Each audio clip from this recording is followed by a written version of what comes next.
12장 22절 말씀입니다. 22절로 24절 제가 봉독해 드립니다. 히브리서 12장 22절로 24절 그러나 너희가 이른 곳은 시온산과 살아계신 하나님의 도성인 하늘의 예루살렘과 천만 천사와 하늘에 기록된 장자들의 모임과 교회와 만민의 심판자이신 하나님과 및 온전하게 된 의인의 영들과 새 언약의 중보자이신 예수와 및 아벨의 피보다 더 나은 것을 말하는 뿌린 피니라. 아멘. 하나님이 붙드시고 쓰시는 사람들은 첫 번째 하나님을 만난 사람들을 하나님이 쓰셔요. 그런데 하나님께서 붙드시고 쓰임받는 사람들이 특징이 있어요. 내 주장이 없어요. 자기가 없어요. 내 생각이 없어요. 오직 하나님 그분밖에 없는 거예요. 그런데 이렇게 쓰임받고 이 운명할 때, 또 이 세상을 떠날 때 이분들의 특징이 입으로 시인하고 고백하는 말이 있다면 이분들은 한결같이 이런 말합니다. 하나님의 은혜입니다. 하나님의 은혜였습니다. 그런데 이것이 입술로만 고백한다고 하나님의 은혜였습니다라고 하는 말이 나올까요? 은혜로 살지 않으면 내가 하나님의 은혜로 살 때 하나님의 은혜였습니다. 이런 고백이 나오는 거예요. 억지로 하나님의 은혜입니다라고 하는 것은 입으로 얼마든지 할 수 있습니다. 그런데 하나님의 은혜가 임하고 하나님의 은혜로 살고 하나님의 은혜로 호흡하고 하나님의 은혜로 기도하고 하나님의 은혜로 예배하고 하나님의 은혜로 거동했던 사람들은 한결같이 마지막 그들의 호흡이 끊어질 때 하는 말 하나님의 은혜입니다. 저는 마지막 때 여러분들도 좀 그랬으면 좋겠어요. 하나님의 은혜였습니다. 그렇다면 22년도 우리는 이런 고백을 하셨을 거예요. 22년도는 하나님의 은혜였습니다. 그러면 23년도는 어때요? 역시 하나님의 은혜입니다. 오늘 하루도 은혜입니다. 이렇게 여러분들이 고백하셔야 돼요. 그런데 여러분 입술로 억지로 한다고 해서 아까 전자 이야기했지만 되는 게 아니에요. 여러분의 은혜로 살아야 되는데 바울은 고린도전서 15장 10절에 내가 나 된 것은 하나님의 은혜였습니다. 내게 주신 그의 은혜가 헛되지 아니하며 내가 모든 사도보다 더 많이 수고하였으니 내가 한 것이 아니라 오직 나와 함께 하신 하나님의 은혜였습니다. 바울은 정말 큰 일을 했습니다. 그런데 그것이 자기 주장을 안 해요. 내가 했습니다. 내가 다른 사도보다 더 많이 했습니다. 이것이 아니라 나의 힘으로 한 것이 아니라 나와 함께 하신 하나님의 은혜였습니다. 여러분 지금까지 저도 마찬가지고 목회하면서 하나님의 은혜입니다. 은혜였습니다. 내가 이렇게 예물 드렸습니다. 이것이 아니라 예물 드리는 것도 하나님의 은혜였습니다. 지금까지 걸어온 것도 하나님의 은혜였습니다. 바울은 고린도전서 1장 3절에도 은혜라는 얘기를 해요. 또 고린도후서 1장 2절에도 갈라디아서 1장 3절, 에베소서 1장 2절, 빌립보서 1장 2절 모든 서신서에 바로 하나님 아버지와 주 예수 그리스도의 은혜다. 바울은 모든 말 가운데 하나님 아버지의 사랑하심과 예수 그리스도의 은혜입니다. 이렇게 이야기를 하고 있어요. 바울은 그의 사역 자체가 다메섹에서 예수님을 만난 것이 은혜였어요. 그리고 은혜로 이 사람은 끝까지 살았던 사람이에요. 영의 세계를 아는 사람들은 하나님의 은혜를 경험한 사람이고, 은혜 가운데 사는 사람들은 영의 사람들이고 자기 주장이 없어요. 다시 말하자면 자기 생각도 없어요. 가라 하면 가고 서라 하면 서고, 하나님이 이 빌립보성에 들어갈 때 사도행전 15장과 16장 사이에 보면 바울과 실라가 소아시아로 그쪽에 가면 좋을 것 같았어요. 그쪽이 참으로 복음이 열어지고 복음의 문이 열어지는데 광대한 문이 열릴 것 같았던 거예요. 그래, 거기를 놓고 기도하면서 가려 할 때 하나님이 거기에 대해서 키를 막으시니까 어떻게 해요?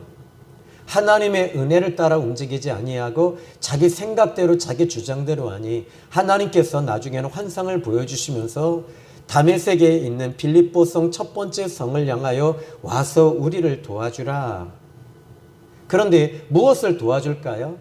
빌립보성의 그들에게 돈으로 도와줘요? 고아나 과부를 도와줘요? 오늘날의 기독교의 힘이 왜 상실된 줄 아십니까? 하나님의 은혜가 사라졌기 때문에 그래요. 돈으로 다 바꿔놨어요. 돈이 힘이라고 생각해요. 교회는 돈이 힘이 아니에요. 사람의 숫자가 힘이 아니에요. 진짜 교회의 힘은 은혜입니다. 은혜 떨어지면 교회의 힘이 상실되는 거예요. 자, 그러면 보십시다. 오늘 시브리서 12장에 하나님의 은혜에 대한 이야기를 오늘 저는 할 텐데요. 자, 그러면 시브리서 13장 25절의 말씀 끝절이네요. 시브리서 10장 25절에 시브리서 기자가 이런 말이에요. 저를 따라해 보시지요. 은혜가 너희 모든 사람에게 있을지어다. 그런데 이 은혜는 추상 명사가 아니에요. 이 은혜에 대해서 이 은혜를 이 시브리서 기자는 소유하라는 거예요. 즉 은혜가 있어야 된다는 거예요.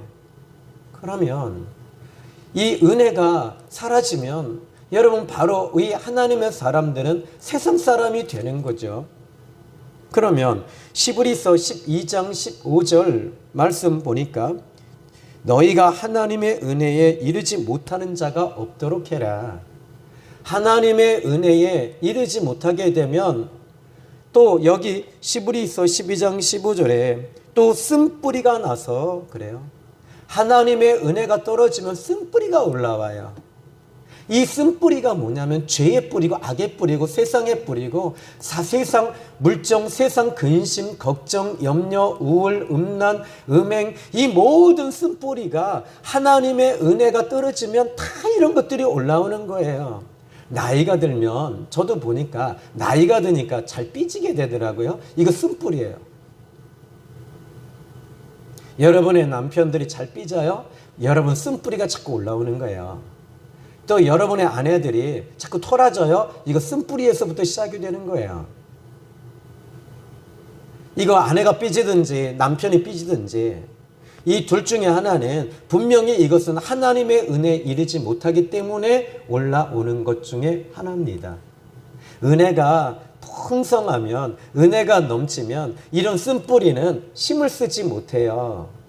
그런데 은혜가 떨어지면 쓴뿌리가 올라와서 어떻게 된다 그래요? 쓴뿌리가 나서 괴롭게 되는 거예요. 그리고 많은 사람이 이로 말미암아 더럽게 되지 않게 해라. 이 말이 뭐냐면 이 쓴뿌리로 인해서 사람이 더러워지는 거예요. 근데 왜 더러워지는가? 하나님의 은혜가 떨어지면 쓴뿌리가 올라오는데 이 쓴뿌리가 우리에게 이 만들어내는 생성하는 것이 하나 더 있어요. 뭐냐면 육신의 정욕을 못 이기게 만들어요. 육신의 정욕이 사로잡히게 되니까 16절 보니까 음행하는 자와 음행이 올라오는 거죠. 그러니까 여기에 이 음행이라는 것도 하나님의 은혜로 은혜에 이를 때 이 쓴뿌리가 죽어지면서 음행도 이렇게 녹아지는 거예요. 오늘 저는 여러분이 은혜로워지기를 주님의 이름으로 축복합니다. 교회 성도들이 이 날카롭다는 말, 예민하다는 말 좋은 말 아니에요. 이거 하나님의 은혜가 없기 때문이라는 말이에요. 여러분, 이것이 나는 나요 이게 아니에요. 나는 주님의 은혜요, 하나님의 은혜요. 이것이 여러분이 나와야 되는데 누가 툭 건드리면 뭐가 나와요? 은혜가 나와야 돼요. 근데 은혜가 나오지 아니하고 화가 나오는 거예요. 화가 나오고 분노가 나오고 삐지고, 그 사람이 어떻게 그럴 수 있어? 이거 여러분, 저는 오늘 이 말씀을 통해서 저도 좀 되게 찔림을 받아요. 지금 이 말씀이 저를 계속 건드려 주시는 거예요. 그러면 여러분, 은혜가 뭘까요? 이거 우리 함께 증명해 봐야 되잖아요. 오늘 본문에서 그러면 우리가 은혜 가운데 살아야 된다면 은혜가 뭐냐? 은혜가 무엇이냐? 이 명제를 우리가 끄집어내야 되는데, 이제 24절 오늘 본문의 말씀을 보니까 이 은혜가 뭔가 이렇게 이야기합니다. 새 언약의 중보자이신 예수와, 이렇게 말합니다. 여러분, 예수님이 우리의 은혜가 되십니다. 그러면 여기에 새 언약의 중보자이신 예수님, 여러분, 중보자라는 말은 나를 위해 대신 말해주는 자를 말하는 겁니다. 그런데 나를 위해 대신 말해주는 것, 여기에 이 중보자라는 말은 나를 위해 나의 모든 잘못된 것을 중보하는 사람이 대신 그 맞아야 할 곳에 매를 맞고, 대신 내가 들어가야 할 곳에 대신 들어가고, 대신 고통스러워야 할 그 고통을 대신 고통을 당하는 것, 이게 중보자라는 겁니다. 그러면 우리 예수님은 지금 나를 위해 말해주시고 중보하시는 분이시라면 누구를 위해 중보하실까요? 바로 누구에게, 그러면 누구를 위해서 누구에게 중보하시는가? 바로 여기 오늘 본문의 말씀을 조금 보면, 이 말씀 보기도 전에 창조주 하나님 아버지 앞에 중보하시는 거예요. 하나님 앞에 나와서 중보하시는 겁니다. 그래서 우리 예수님은 지금도 여러분을 위해서, 지금도 주님은 여러분을 위해서 중보하십니다. 생각해 보십시오.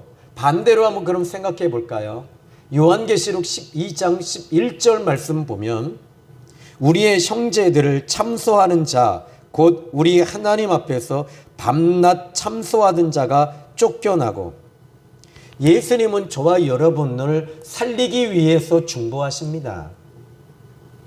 그러나 사단은 우리를 지옥으로 끌고 들어가고 죽게 하기 위해서 참소하는 것입니다. 그래서 예수님은 이 부분이 우리의 중보자가 되십니다. 이것이 은혜라는 거예요. 예수님이 지금도 우리를 위해 중보하시니까 이게 은혜예요. 어떻게 중보하실까요? 그런데 어떻게 중보하시는가 봤더니 여기 24절의 말씀 보니까 새 언약의 중보자이신 예수와 및 아벨의 피보다 더 나은 것을 말하는 뿌린 피니라. 여러분, 아벨의 피가, 이 아벨의 피, 그러면 이 아벨의 피를 아벨의 피보다 더 나은 피, 그러면 그것이 뭐냐? 창세기 4장 10절의 말씀을 보니까 이렇게 말합니다. 이르시되 네가 무엇을 하였느냐? 네 아우의 핏소리가 땅에서부터 내게 호소하느니라. 지금 이 아벨이 가인에 의해서 돌에 맞아서 들에서 돌에 맞아 죽었습니다. 이 예배 드려서 제사 드렸기 때문에 이 가인이 쳐 죽인 거예요. 만약에 아벨이 제사 안 드렸으면 안 죽었어요. 근데 지금 제사를 드렸기 때문에 돌에 맞아 죽었어요. 영적인 일을 한 거예요. 어린 양을, 이 첫 번째 첫 것 어린 양을 하나님 앞에 드렸어요. 이거 죄사함의 언약을 얘기하는 거잖아요. 그런데 이 아벨의 핏소리는 어떤 핏소리냐면 자기의 아픔, 자기의 억울함, 자기의 고통, 이것을 하나님 앞에 호소하는 호소의 핏소리였던 거예요. 그러면 이 하나님 앞에, 여러분, 이 아벨이 하나님 앞에 호소하는 이 호소의 핏소리가 이제 하나님 앞에 들려진 거예요. 그래서 창세기 4장 10절 말씀 이후에 보니까 11절부터 가인이 저주를 받게 됩니다. 그래서 11절에 보니까 땅에서 저주를 받게 되고, 12절에 땅에서 아무리 농사를 지어도 효력을 주지 않으시고, 또 세 번째, 떠돌아다니는 방황하고 한 곳에 정착하지 못하고 유리하는 저주를 받게 됩니다. 근데 이 모든 것들이 왜 이런 고난이 왔을까라고 했을 때 아벨의 핏소리 때문에 그래요. 죄 때문에 가인이 걸려 있는 거죠. 예수님의 피는 아벨의 피보다 훨씬 나은 피예요. 이 피는 어떤 피냐면 중보자의 피입니다. 바로 이 중보자의 피, 반면에 아벨의 피는 억울함을 호소하는 피이지만 예수님의 피를 한번 또 생각해 볼까요? 지금 아벨의 피는 억울함의 피잖아요. 예수님도 어떻게 보면 억울함의 피이거든요. 왜냐하면 죄 없이 그분도 억울하게 죽임을 당하신 겁니다. 우리 사도신경에 보면 예수님이 십자가에 죽으셨단 말이에요. 그런데 죄 없이 죽으셨어요. 이 얼마나 여러분 이것처럼 억울한 게 어디 있겠어요? 여러분 죄가 없이, 예를 들어서 어떤 얼마 전에 미국에서 20년 전에 한 흑인이 이 죄의 누명을 쓰고 살인 누명을 쓰고 감옥살이를 했습니다. 그런데 20년 만에 이 사람의 이 죄가 누명을 썼다는 것을 밝혀지게 됐어요. 왜냐하면 그 사람이 죽였다라고 하는 그 장소에 사람을 죽였는데 그 죽인 장소에 늦게 가서 그 사람이 거기에 가 있었는데 현장에 경찰이 그를 덮치니까 이 사람은 그냥 바로 살인자가 된 거예요. 그런데 이 피해자를 죽인 사람이 잡힌 거예요. 그러다 보니까 이 사람은 20년 동안 그 억울함을 누구에게 호소할 수 있겠어요?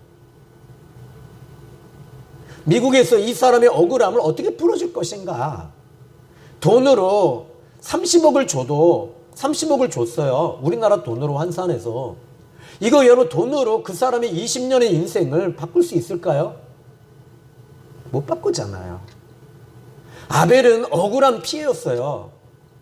이 억울한 피해를 누구에게 하소연합니까? 아버지 아담에게 하소연해봐야 아버지가 힘이 있어요? 없잖아요. 하나님 앞에 호소하는 거예요. 하나님, 나 억울하고 너무 아파요. 여러분들이 때로는 힘들 때 하나님 앞에 나와서 오세요. 하나님, 나 너무 힘들어요. 그런데 하나님, 저 너무 힘들고 너무 고통스러운데 그런데 하나님께서 뭘 보여주시냐면 저에게는 너무 아프고 너무 상처가 크니까 하나님이 죽어가시는 그 십자가를 보여주시면서 하나님이 죽어가며 신음하시며 고통하며 울며 고통하는 통증하시는 그 하나님을 보여주시는 거예요. 그 순간에 내 억울함이 싹 눈녹이 녹아지고 과거의 쓴뿌리가 녹아지고 한이 사라지고 고통이 사라지기 시작을 했어요. 그때부터 나에게는 우울도 사라지고 공황 장애도 사라지고 모든 것들이 다 눈 녹듯이 다 녹는데 보니까 이것이 하나님의 은혜인 거예요. 우리는 하나님의 은혜 가운데 살아야 되지 않겠어요? 오늘 아까 전자에 이야기했듯이 바울 보십시오. 나의 나된 것은 하나님의 은혜였습니다. 내가 모든 사도들보다 더 많이 수고했지만 이것은 나와 함께 하신 하나님의 은혜였습니다. 여러분, 예수님의 피, 인간적으로 보면 억울함의 피 맞습니다. 그런데 예수님의 피는 중보자의 피로 용서의 피가 되는 것입니다. 이 예수님의 피가 은혜의 피가 되는 거예요. 그래서 예수님의 피를 통해서 우리는 은혜의 피가 돼서 우리의 죄를 씻어주시고 용서해 주시고 사라지게 해주시니 이 비밀을 알아버렸으니 오늘 저는 여러분들이 오늘도 사람에게 상처 너무 많이 받았잖아요. 환경적으로 상처 받으셨잖아요. 그런데 예수님 앞에 딱 나오니까 예수 앞에 나오면 모든 죄 사하고 여러분 예수님 앞에 나오니까 하나님의 은혜가 내게 자꾸 임해지니까 여러분이 숨이 쉬어지고 여러분이 살만 나는 거요. 그런데 저는 이렇게 보면서 스데반 집사님 보십시오. 복음 전하다가 산에 들인 공회에서 돌에 맞아 죽습니다. 그런데 이 사람도 역시 억울한 사람이잖아요. 억울한 피잖아요. 돌에 맞아 피 흘리고 죽는데.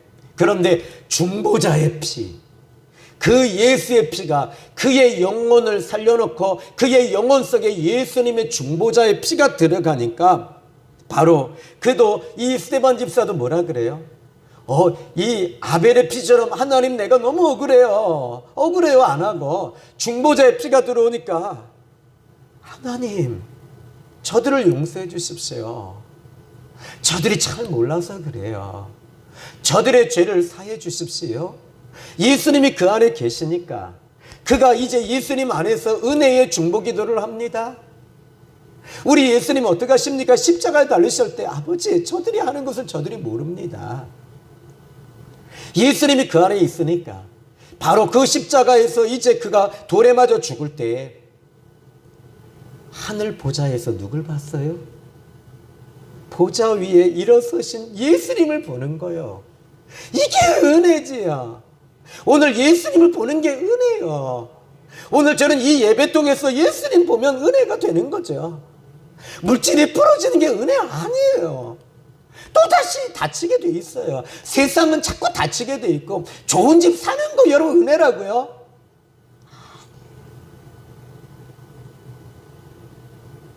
새 언약의 중보자 예수님.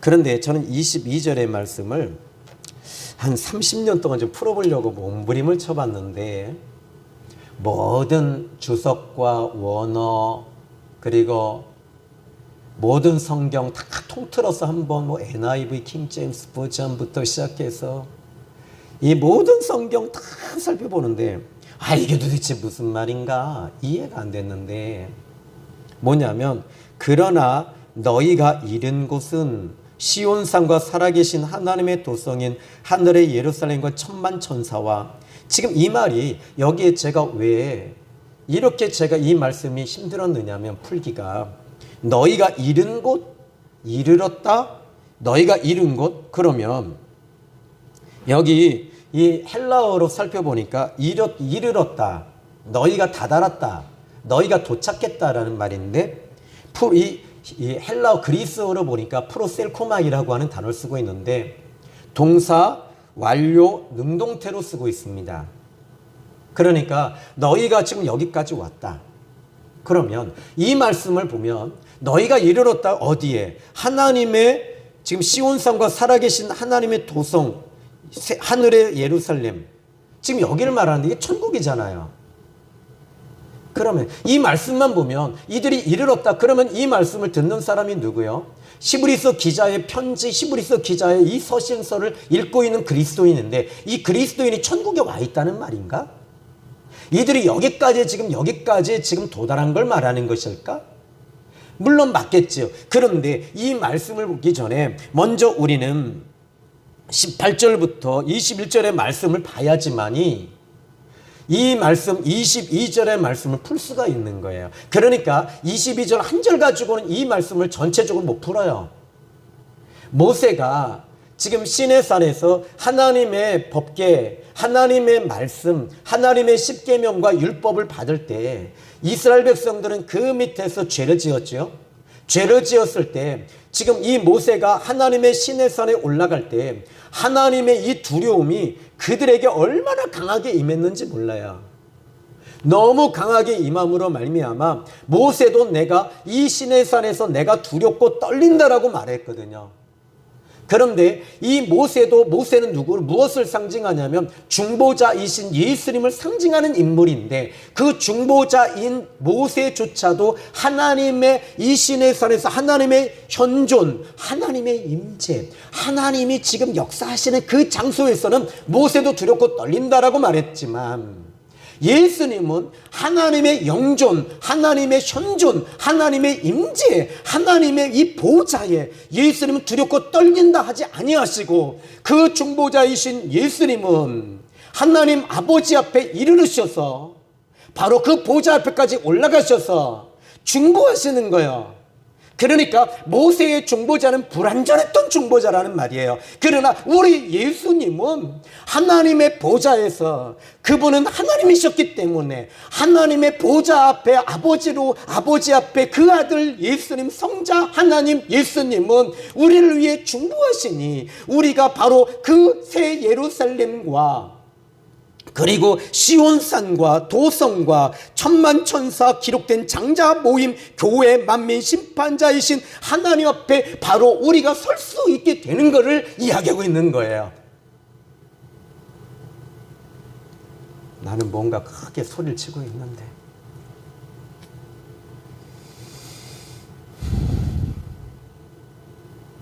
우리는 중보자이신 예수의 피로 바로 하나님의 보좌 앞에까지 담대히 나가게 되는 줄로 믿으시기 바랍니다.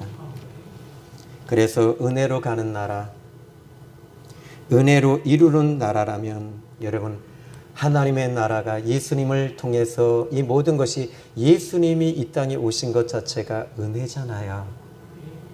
그러면 그 은혜이신 예수님, 그러면 또 요한복음 1장에도 말하잖아요. 이 율법은 모세로 말미암아 주신 것이요 은혜와 진리는 예수 그리스도로 말미암아 온 것이다. 그러면 이 은혜의 나라에, 이제 은혜의 나라요, 이제 이 은혜의 나라에 우리가 가야 되잖아요. 그러면 어떤 백성이 되어야 되냐면 은혜의 백성이 되어야 되는 거예요. 은혜라는 말에는 많은 내용이 거기에 들어있어요. 이 은혜라는 말은 바로 시브리 헬라어로는 카리스마타라는 말을 쓰고 있지만, 이 은혜라는 말에 좀 더 소급적으로 해석하자면, 은혜라는 말에는 가장 이 은혜라는 말에 빗대어서 말할 수 있는 게 뭔가 사랑이에요.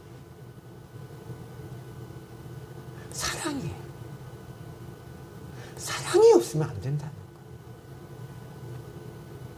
사랑을 통해서 이 은혜가 완성이 되는 거예요. 여러분, 오늘 우리 생명의 쌤교회가 은혜가 넘칩니까? 은사가 넘칩니까? 정말 우리 생명의 쌤교회 오는 순간부터 여러분 우울증이 다 사라지고, 여러분들이 정말 얼굴이 환해지고 밝아지고 우울증이 다 없어지고, 이런 모든 것들이 여러분 하나님의 은혜라면, 이 은혜의 완성이 뭐냐? 은사가 아니라 진짜 하나님의 이 은혜의 완성은 사랑이에요. 이 사랑이 없는 은혜는 은혜가 아니에요.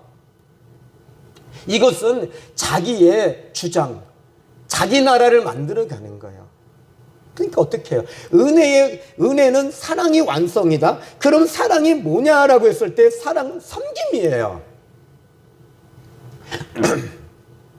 섬김이 없는 사랑은 사랑이 아니에요.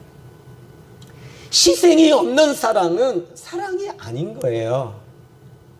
예수님이 바로 사랑의 완성이시잖아요. 하나님이 사랑의 완성이시잖아요. 그러면 우리 생명의 쌤교회가 2023년도에는 사랑의 완성이 돼야 되고, 섬김이 완전히 종지부를 찍는 섬김과 사랑, 이 은혜, 사랑, 섬김, 이 세 가지가 같이 움직이는 그런 교회가 돼야 되고, 그런 성도가 되셔야 됩니다. 사랑을 통해서 은혜를 해석하셔야 됩니다. 이렇게 되면 28절의 말씀 쭉 건너뛰어서 우리가 흔들리지 않는 나라를 받았다. 어떻게 말해요? 28절 따라합니다. 은혜를 받자. 아멘. 은혜 받으셔야 되는 거예요. 은혜 가운데 들어가시지 않으면 여러분 기도 아무리 많이 해도 은혜 받지 않으면 은혜가 여러분에게 임하지 않으면 그 기도는 자기 주장이에요. 나를 내려놓지 못해요. 그런데 이 은혜를 받자 이렇게 해놓고 은혜에서 나오는 게 뭔가 은혜를 받으면 이제 무엇이 따라오는가 여기 시브리서 기자는 28절에 경건함과 두 번째 두려움으로 경건함과 두려움 이 두 가지로 나오는 거예요. 그러면서 하나님을 두려워하고 늘 하나님을 두려워하면서 하나님 앞에 사는 거죠. 그러면서 이제 마지막 한 가지만 얘기하고 끝낼게요. 오늘 말씀 아주 엑기스만 여러분에게 이야기했습니다. 뭐냐면 이제 여기 은혜를 받자 해놓고 이로 말미암아 은혜로 말미암아 오는 게 뭐냐? 경건함이다. 경건함이라는 게 뭐냐? 이 부분에 대해서는 많은 성경에 대해서 얘기하지만 그냥 경건함 그 자체로 생각합시다. 그리고 두려움이다. 항상 하나님 앞에 두려운 마음. 저희 집은 지금 두려움 속에 있어요. 하나님이 부르시니 그냥 가는 거예요.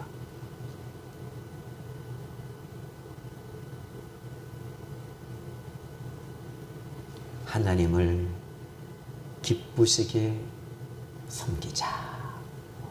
아멘. 이게 오늘 시브리서 기자가 이야기하고 싶은 거예요. 은혜로 하나님을 섬기십시오. 여러분 은혜라는 말은 넉넉하다는 말입니다. 은혜라는 말은 잘 삐진다는 것이 아닙니다. 자기 주장이 없습니다. 나 주장이 없어요. 내 바운다리, 내 이제 여러분 가이드라인이 있어요. 내 울타리를 무너뜨려야 돼요. 내 울타리를 무너뜨리지 않으면 여러분 그것이 여러분들에게 항상 올무가 될 거예요. 예수님은 자기 주장이 없으셨던 분이에요. 하나님께 쓰임받는 사람들은 자기 주장을 다 내려놔요. 그리고 주님 뜻대로 살기로 했네. 주님 뜻대로 살기로 했네.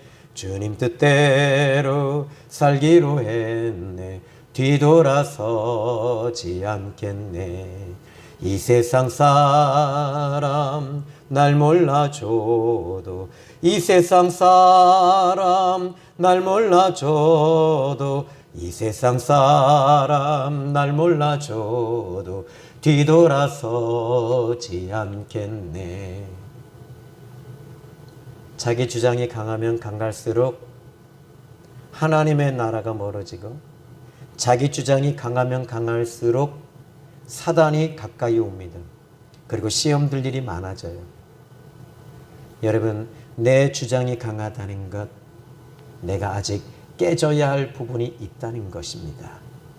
내가 아직 내려놓아야 할 것이 있다는 겁니다. 하나님 앞에 은혜가 딱 임하면 제일 먼저 뭐부터 오냐면 가벼워져요. 그리고 하나님 앞에 시원해져요. 내가 무거웠던 것들이 뭡니까? 시브리서 12장 2절에 뭐라 그래요? 너희 모든 무거운 것과 얽매이기 쉬운 죄를 벗어버리자. 어떻게? 믿음의 주여 온전케 하시는 이인 예수님 바라보자. 예수님 바라보고 예수님 내 안에 모시자. 이 예수님의 은혜가 들어오자. 그러면 어떻게 돼요? 무거운 것과 얽매이기 쉬운 죄를 그냥 벗어버리게 되고 은혜 가운데 움직이기 시작하는 거 아니겠어요? 아멘 하시죠. 이제 결론 내립니다. 여러분 은혜 가운데 모든 것은 은혜 가운데 풀어지고 해석이 되고 은혜 가운데 열리게 돼 있어요. 은혜 가운데 사십시오. 은혜의 나라에 가시길 원하세요? 은혜로 사십시오. 그러면 여러분들이 쉬워질 거예요. 그리고 딜레마가 없어져요. 은혜 받지 못하면 다 딜레마에 빠져요. 은혜 받지 못, 은혜 속에 내가 은혜 받고 은혜 가운데 들어가지 않으면, 설교를 듣고 은혜의 설교를 들었다면 그 은혜의 설교 속에 들어와야 돼요. 예수님 믿는다면 예수님 속에 들어가야 되는 거예요. 예수님 속에 들어가야지 여러분들이 가벼워지고 쉬워지고 여러분들이 숨이 쉬어지는 거예요. 그리고 주님의 마음이, 주님의 은혜가 막 교통이 오기 시작을 해요. 이제 하나님의 은혜, 보좌에서부터 하나님의 은혜가 쫙 오기 시작해요. 이제 결론 내려봅니다. 여러분, 마지막에 여러분의 호흡이 끊어질 때 이런 말 하시면 좋겠어요. 나는 지금까지 은혜로 살았고, 이제 지금까지 은혜로 살았고 은혜로 살았습니다. 은혜였습니다. 한번 따라해 볼까요? 하나님, 은혜였습니다. 지금까지 호흡하는 것도 은혜였습니다. 아멘. 기도합니다. 하나님 아버지, 우리가 은혜 가운데 살았습니다. 내가 은혜 가운데 살지 못했다면 오늘 이 시간 이 말씀을 통해서 은혜 가운데 살게 하옵소서. 은혜가 내게 임하게 하시고 예수님의 십자가의 은혜가 이제 성령의 기름 부으심의 은혜로 역사하셔서 우리가 은혜였습니다 라고 고백하는 귀한 고백 시간 되게 하옵소서. 예수님의 이름으로 기도했습니다. 아멘.